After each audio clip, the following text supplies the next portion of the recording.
તો Iran Israel America વચ્ચે ચાલી રહેલ યુદ્ધની અસર હવે પોરબંદરના માછીમારો પર પણ પડી રહી છે।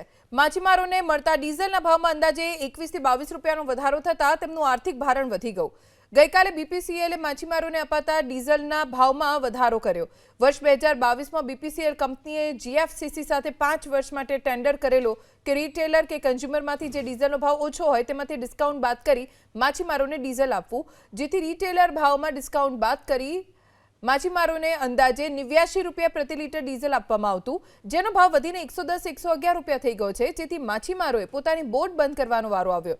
માછીમારોએ આ મુદ્દે સરકારને રજૂઆત કરી છે અને જો ભાવ વધારો પરત નહીં ખેંચાય તો આંદોલનની ચીમકી ઉચ્ચારી। અમારી જે ફિશિંગ બોટો છે એ જે ફિશિંગમાં જાય ત્યારે એના માટે પૂરતો જથ્થો લેવાનો હોય છે, કારણ 2 થી 3000 લીટર અમારે ડીઝલનો વપરાશ થતો હોય છે। આ 30 પૈસા માટે 3-3000 લીટર ડીઝલ ભરાવવું હોય અને જો આવા 22-23 રૂપિયા જેવા ભાવ વધારા આવે તો આવા ભાવ વધારાથી માછીમાર સમાજને ખૂબ જ મોટો ફટકો પડે છે।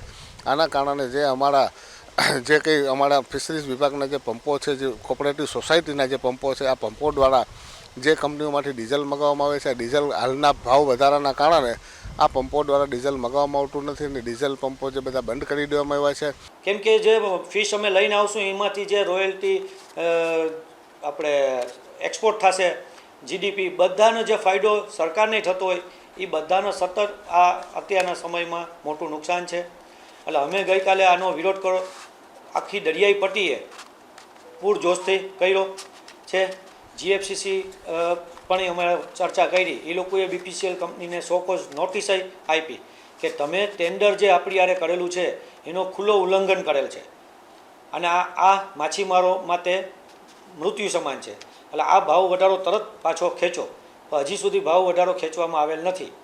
એટલે માછીમારો અત્યારે એની પ્રતીક્ષા કરે છે કે શું આવે।